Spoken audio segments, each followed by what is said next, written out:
kayabakan.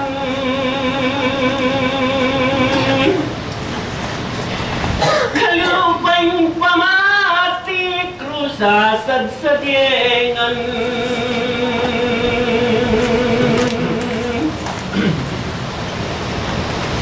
Hingge wahyo na pon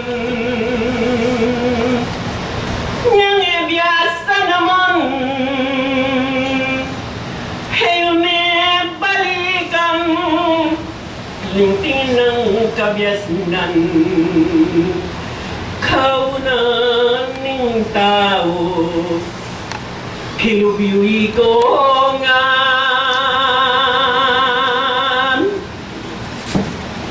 nung iapakap sila yung kabanalan. Kanita yung tikal daratang yan naman. Sakrapis yung gewa misad-sad naman. Hoy ning kutang ko, matilan kaladuan.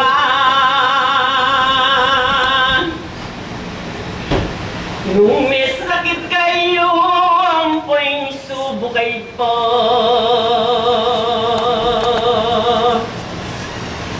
Hing Diyos iware, he malagud bunga, hitangking ka tambayan ko sana.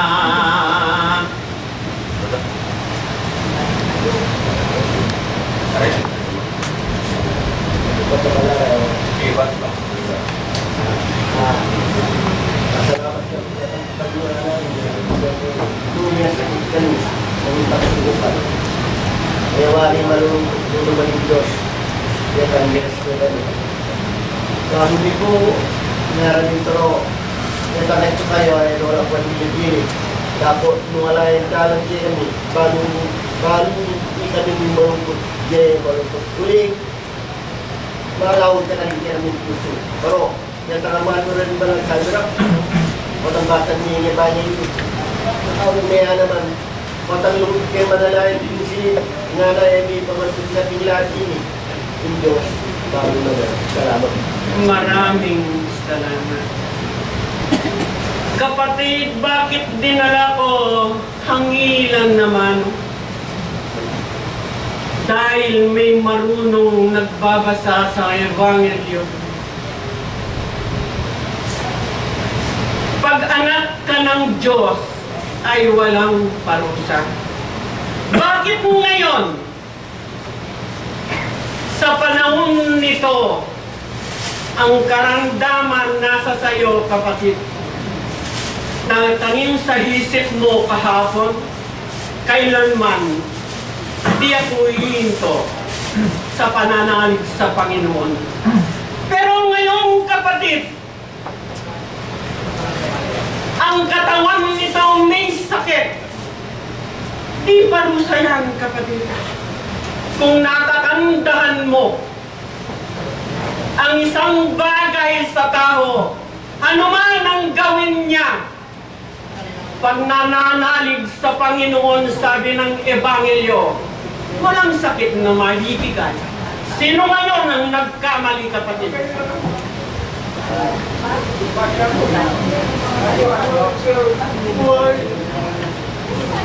Salamat.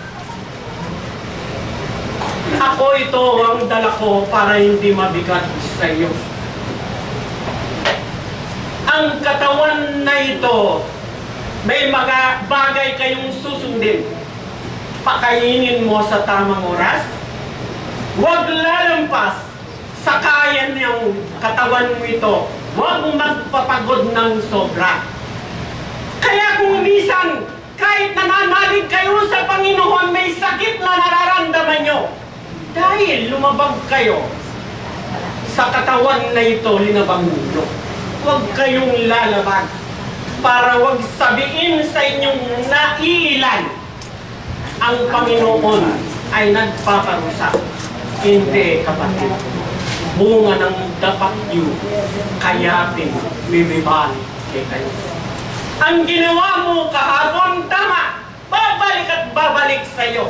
Pag nagkamali kang sundin mo, ang alinman tuntunin sa mga bagay dito sa mundo. May tuntunin sa Panginoon, may tuntunin dito sa lupang ito.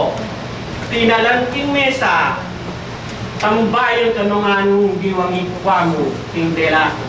Bangin kapatid mo, ay intindihan, yung kaya nga intindihan kami nila. Mga kapatid, tignan niyo, ako isang bulog. Kalgurang oray anak, igayon man eh. Pero ang magkasakit yung maling anak mo, dapat kang tutulad. Nung kitang kayong pamagkasakit, baka bayan dyan na nakalimutan.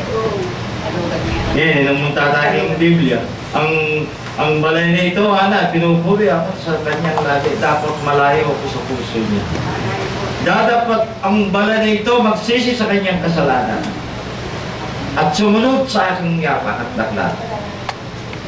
Gagamutin ko ang kanilang sakit na hindi ko nagagawa kalupa ng nangyari sa bayan ng Egypto. Magsisi lang sa kasalanan. Ita ko. Itakal na salamat, mi batako pin, uling pitong amano. Nung aintindihan niya, aldoldo, manaling aldo ke kayo.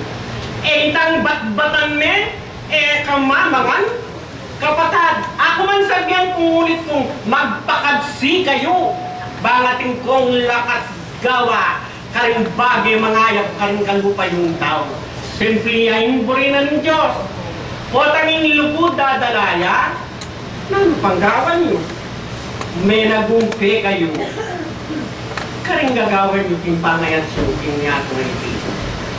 Ninumang ke kayo yung matibabata, king lagyo na, king sakrapisyong lulugod kang lupang tao, eka maninayang ating may balik ke ka, banging Diyos yung mamayat ke ko, kaya rin matilan, paninayang dapat ang gawalang mayat kiniyato nga iti, burira din mo nang mibalik karela.